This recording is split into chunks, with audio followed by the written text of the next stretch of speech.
Awesome. So, road to friendship. Oh, this one's so fun. Okay, so like at the core foundation of this episode, remember Trixie and Starlight, they're like super good friends. They're just having the best time ever. And basically Trixie, she goes out and she's like a traveling magician, right? And so she gets, a deal to go and travel to this faraway land in Saudi Arabia and perform and have an amazing, amazing time.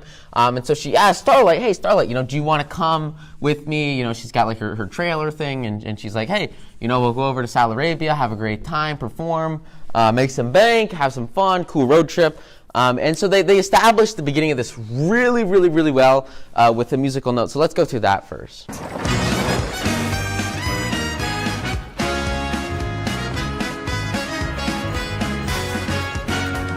We're off on the road to friendship. Our ride might be tiny and small. It's walking though, Trix? I am walking. But road trips are a great way, we've been told, to get along. I'm glad we're sticking to it, we've already got a song. We're off on the road to friendship, side by side, just like peas in a pod. Our bond of friendship is stronger than this tour's demands. My offer to trade caravans still stands. Wait, what did he say? Nothing. We're so tight we can't move around. I guess we're stuck together 'cause we're friendship bound. Sure is great traveling with you, buddy. You too, buddy. We're off on the road to friendship. Yes, we are. We've each got the other to blame. Any trip can be exhausting if you make a fuss. But we get on so well that there's no way that could be us. We're off on the road to friendship, and there's nowhere that we'd rather be. Is that off key? In summer, winter, spring, and fall, we're friends throughout the year. For untold seasons yet to come, our friendship will be here. For 9 at least. We're so tight we can't move around. Like a race where you tie your hooves together and have to move in perfect synchronization to win. We're friendship bound. Or like a buddy movie where the two protagonists can't get away from each other because they're wearing hoof cuffs. We're friendship bound.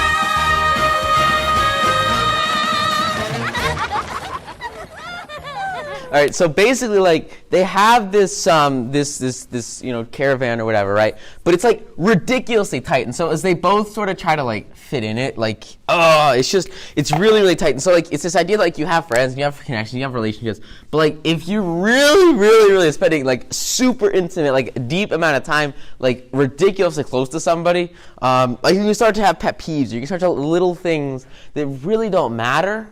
Grow and grow and grow and grow. So it comes back to that idea of dealing with problems at the foundation, dealing with them at the base, and figuring out what's really going on with challenges, right? And so what happens is these guys, they start to, they get on their nerves, right?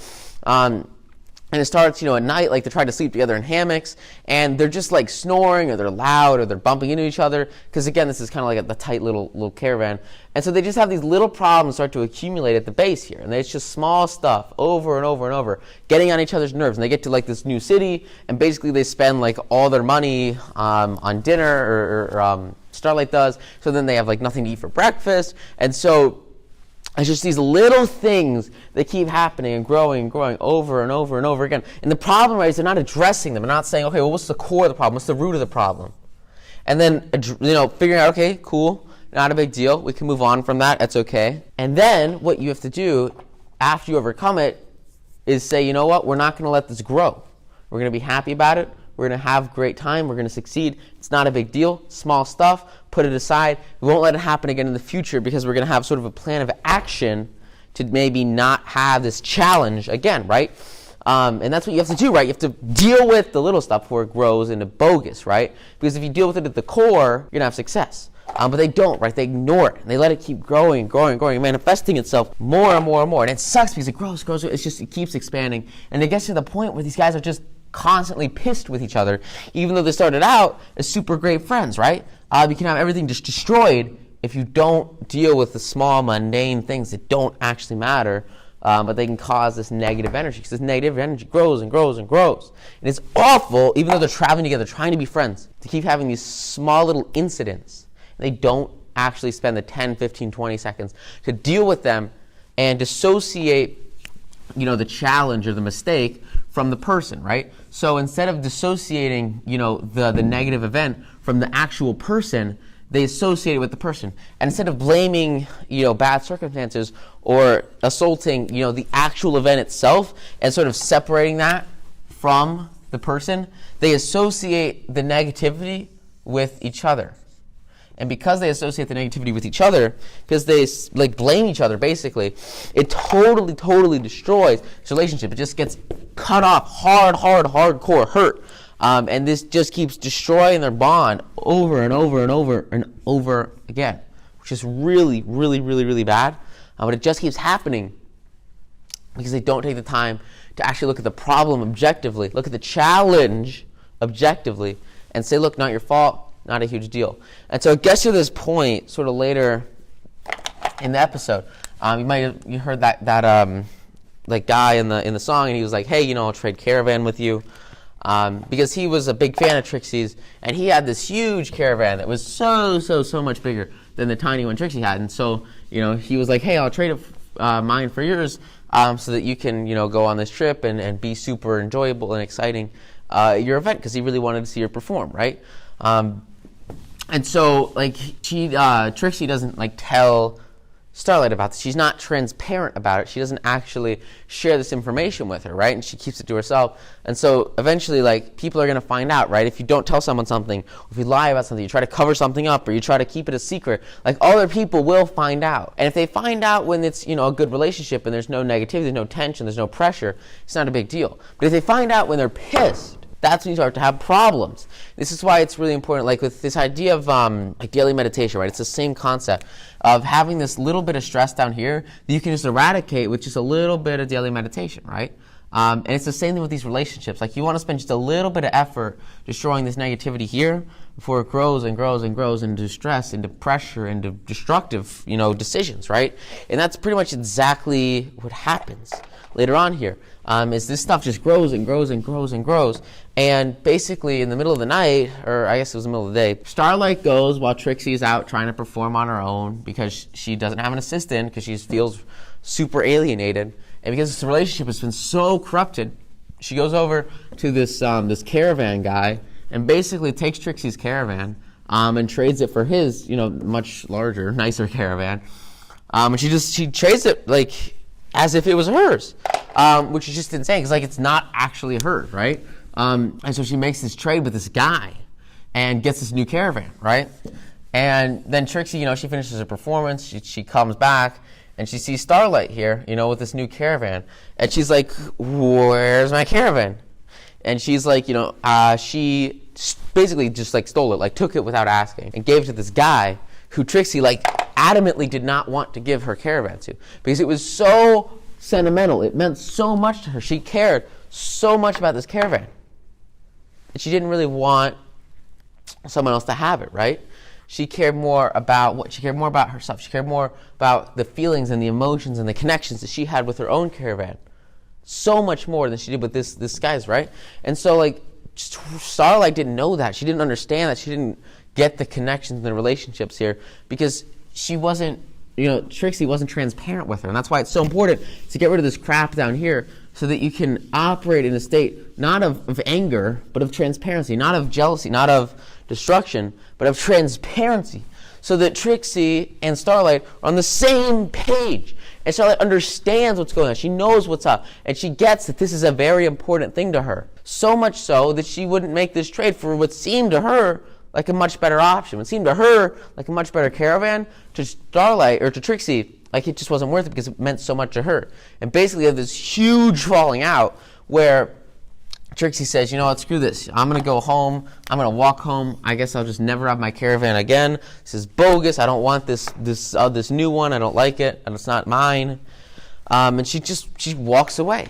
She's willing to just walk away because there's been so much destruction, so much tearing these two apart that they feel like they have been fundamentally torn to different worlds, which is off. And so Starlight has to go and she has to do what? She has to do the right thing.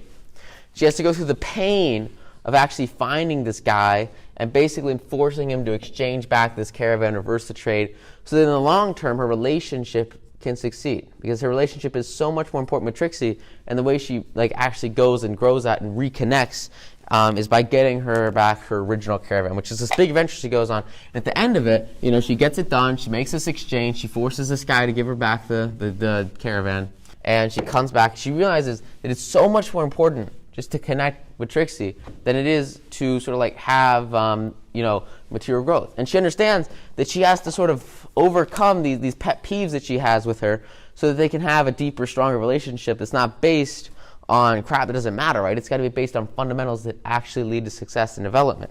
She understands that it's so much more important that they laugh off the bogus that doesn't matter, so that they can have happiness and tranquility in relationships and surround it with positive energy. It's going to lead to overarching success and long-term growth. So that's really the key here, is that you want to focus on positivity, or else this crap happens where it breaks down and down and down and down until you can literally destroy an entire connection. Awesome. Okay. This one's so fun. So we got the washout. So okay. So remember, Scootaloo is a huge fan of Rainbow Dash, right? And she's got the Rainbow Dash fan club, and she runs all these organizations, basically just giving tons and tons of praise to Rainbow Dash and putting her up on this huge pedestal. And so because Scootaloo does all this work to put Rainbow Dash on this massive pedestal, Rainbow Dash really, really likes Scootaloo, right? It's this idea that if you build up somebody else's face, they're going to absolutely love you. And so, Scootaloo, all she does is build up Rainbow Dash's face, call her the coolest person ever. She thinks she's freaking awesome. And so because of that, Rainbow Dash cares a lot about this relationship and this connection with her and this basically just fundamental, solid mentorship. And she basically becomes Scootaloo's fake mom or sister, because again her parents are never around. She has no family, basically.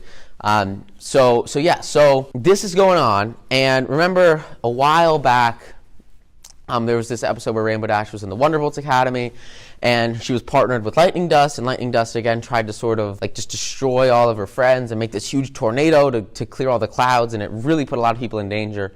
And so because of that, Lightning Dust got kicked out, right? She got kicked out of the Wonderbolts. And so what she did basically was she found a lot of people that were similar to her, that were also kicked out of the Wonderbolts because they were angry, or they had problems, they had issues, or they just had super not great personalities. And she got them together, and they made this huge group. And instead of the Wonderbolts, they called themselves the Washouts, right? And so they have this big group that they make, and they basically just have these massive stunts they do. With aerial acrobatics, and they go through these giant swinging blades and knives and huge death clamps, and they got fire everywhere, and just a really great show that they put on, kind of like a big circus, but it's just this dangerous sort of thing that they do with their acrobatics and their flying. And so they get tons and tons of people coming to their shows because they're super popular and everyone loves them because they do these really dangerous things in front of a bad giant crowd, right? And that's sort of their gig, that's their show, and that's what they do. And so Scootaloo, she comes and she watches one of these shows and she thinks it's the coolest thing ever, right? And so she decides to go and say these guys are awesome and build up their face and build up their image. And she sort of ignores Rainbow Dash just a little bit and starts caring a little bit less about building up her face, right? She stops holding these meetings for her Rainbow Dash fan club and she starts to build up the face of the Washouts. She starts to praise the Washouts. And all she does is she shifts praise from here. She gets rid of she just slightly decreases sort of the praise here, and she transfers it over here. And she gives praise to these guys. Now remember, guys, praise is the most powerful thing you can give to somebody. And so she gives more praise to the Washouts. She makes Rainbow Dash feel really bad. Because she's losing face. She's losing public respect. She's losing her feeling of significance, her feeling of importance. And so because of that, she's wow, this is a problem. I should deal with this so that I can have more face, right? More respect, more personal value, more self-worth, more significance, more importance, which is bad, right? This is not how you want to approach things. You want to approach things from a mindset of abundance. You want to take it from a perspective that there is plenty of praise to go around, and that these guys can have success and Rainbow Dash can have success. Everyone can succeed. It's not just one person or another person. It's not cutthroat, right? You can have happiness in any aspect, and it can come at the same time because there's an abundance of praise to go around. It doesn't cost anything. It doesn't hurt anybody to give out praise. And so there's an abundance in all aspects of life. But Rainbow Dash, she doesn't understand that, right? And so she gets like super kind of jealous, which again, very, very bad negative emotion. She gets upset, and she goes basically with Scootaloo and the main six. They all come to watch one of these shows, one of these big performances. And it's like super, super cool. Like these guys do some crazy, dangerous, like awesome tricks. They're like flying through fire and just like knives everywhere. It's super, super cool. And Rainbow Dash is like, wow, I thought this was going to be bogus. I thought this was going to suck. But it was actually like really, really, really good. And she was like super excited about it. But then she realizes that the people that are doing it are led by Lightning Dust, who again is like, she's like really bad relationship with Lightning Dust, just because Lightning Dust like almost killed all of her friends and is like super dangerous. And so like she gets super pissed with Lightning Dust. They just have like a lot of like huge fight in front of Scootaloo. And this is like the part that really sets it all off. It's the idea that especially if you're sort of an authority or a figure, like with a parent, the original figure, like Rainbow Dash kind of acts as Scootaloo's parent. Like this idea that if you try to pull somebody away from something, if you try, maybe they have like this one thing that they see on a pedestal. So for Scootaloo, right, she sees the washout sort of like on this pedestal. She sees Lightning Dust on this pedestal as like this big figure that she wants to approach, right? And this big figure she wants to look up to. But what Rainbow Dash does, she comes in and basically she says, no, you can't do it. Not going to happen. She puts up this wall. And this is an emotional wall. This is a verbal wall. This is her saying that these guys are dangerous and that she shouldn't do it. And what's crazy is that the fact that there is a block here, the fact that there is a wall here, is going to actually make Scootaloo desire this connection more. Just the fact that she can't have it is going to make her want it more. As people want what they can't have. You look at like Romeo and Juliet, same concept. Juliet wanted Romeo so much, but her family wouldn't let her have it. Romeo wanted Juliet so much, but their families wouldn't let them have it. And they had such a huge desire that escalated and escalated and escalated so much more than any relationship should ever escalate, right? Like normal relationships should be here. But solely because there was a wall and a social stigma holding them back, they came all the way up to this level right here of connection, of intimacy, of passion. And it got to the point where they would literally kill themselves to be with one another solely because of this block that came from an outside third party, which in this case is Rainbow Dash. In this case, it was their family. In other cases, it might be parents, which it was parents in that case. So that's like this powerful concept that people want what they can't have so much more than what they can have, which is pretty crazy. But it's so true. And you see that really, really well displayed there, which is pretty insane. And so because Scootaloo has this huge desire, this massive urge to be accepted and to be part of this group, the show basically ends. And Rainbow Dash is flipping out, and she's like, "Oh, you can't do this." And so Scootaloo, she sort of moves past all this crap, and she says, "I'm gonna do whatever I want, right? Rebellious, whatever."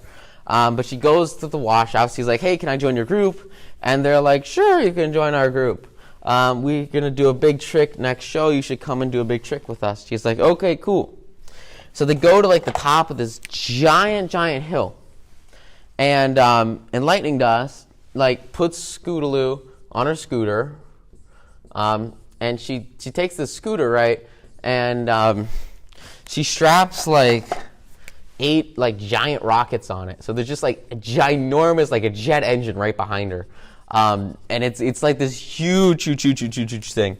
And basically they have this path that they made, and then you sort of got like the stands over here, like people that are watching. And she got like 43, wagons wagons, so like giant wagons. And then she lit all these wagons on fire so that they're like just a huge like pit of fire. And then she set up like a ramp at the bottom of here, of this like huge jump. And she's like, basically saying, you're going to go down this with a giant rocket, you're going to fly over 43 wagons, and you're going to land safely on the other side, and the crowd's going to go insane, and they're all going to love it, and they're going to be like, it's the coolest thing ever, super exciting. because this is like ridiculously what? It's ridiculously dangerous, right? And danger, thrill, I mean, it leads to ecstasy, it leads to dope, right? I mean, dopamine, it's just huge.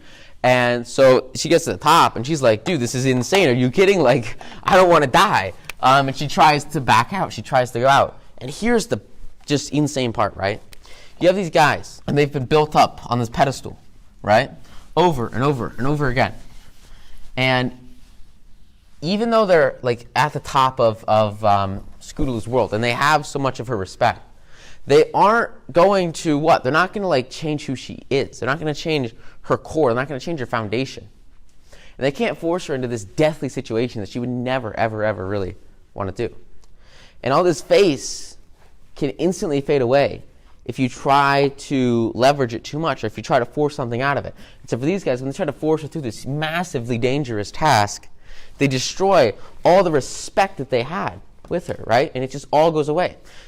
And this is huge because if you're not constantly working like with that daily text or with that daily message or just with like being positive and connecting people, if you're not constantly working towards that, you're letting stuff decay, you're letting stuff fade away. And in an instant, it can all be gone. And Scootaloo realizes that these guys are actually super bad and really sketch and dangerous and just crazy guys. Crazy not in a bad way, but like they're berserk. This is ridiculously dangerous. And they're forcing her to do it, even though she knows she says, I don't want to do this, let me out. And basically she like ties her onto it. She's like, no, you can't get out. And so she sends her down this giant, like freaking huge ramp. And this is the key, right? Like Rainbow Dash is, over here chilling out. And she realizes that like she cannot control what Scootaloo does. She cannot control what Scootaloo thinks. The only thing she can do is care, but not that much. You got to care, but you still got to let it work out on its own path, on its own journey, and let things happen the way that they're going to happen, because she just doesn't have the authority to like say, no, you can't do this. I mean, they're not like actually related. And she can't just come in and be like, this is bad, you're not doing it. Like, you have to care, but not that much. Because if you force people into a situation, you force people into a decision, they're not going to stick with it. They're not going to stand by it. And you're not going to have a lasting impact on their life, right? It's just not going to happen. And so Scootaloo starts going down this giant hill on this deathly machine, and basically she gets to like right in front of the ramp. She's like right here, freaking out, like, holy crap, I'm gonna die, this really sucks, maybe I shouldn't like do super dangerous crap all the time. She realizes in her mind that like, yes, this is a problem, yes, I shouldn't have done this was a mistake, but what's next, right? And so Rainbow basically just like swoops in and like whisks her off the giant rocket thing right before she gets to the ramp. And then the rocket like flies into space and just like goes like a million miles away, because like I said, it basically had a jet engine on the back. And so it just like, it's gone. It's very, very dangerous. And so it just flies away. And basically Rainbow saves Scootaloo's life. And helps her realize, first of all, that like, you've got to be really careful with who you follow and who you give. Like, you can't just like she let some stranger strap her onto a giant rocket, which was like, oh my gosh, insane. But at a more core level, she realizes that like she can't force Scootaloo to do anything. And if she really wanted to do this and it wasn't like deathly dangerous, then it's her choice, right? And Rainbow says, look, I can't control you. It's not my decision. Your life is your life. You cannot force something onto someone else. And the moment that she realizes that, like Scootaloo, she's so thankful, because now she can have this really, really intimate connection with Rainbow, and they get so close, because like they realize that they have mutual respect for one another. And as soon as they have that respect, everything changes, right? They're all focused on the growth, they're focused on the development, and they understand that like at the core of who they are with one another. They respect one another. So that's the key, right? You want to respect people, you want to let them have their own choices, make their own decisions. And then you can save them at the end, but they do need to go through their own process, right? They need to learn. People need to learn things for themselves. They need to learn things. They need to understand things for themselves. And most often, right, you just have to go through the process of having that active, engaged education. And just let people learn. Let people do it. And as soon as you do that, like everything shifts, right? Because you're showing them respect, and you're helping them build up faith by giving them the respect that they have authority over their own being, and that you're not going to force anything on them, which is pretty huge. And so a good lesson to learn here, especially about like really close relationships that can sort of almost be torn apart by an interest or a conflict of interest. But in the long term, that short-term harm, that short-term defeat, that short-term pain is going to lead to long-term prosperity and a much deeper, well-established long-term relationship, which is really, really, really powerful.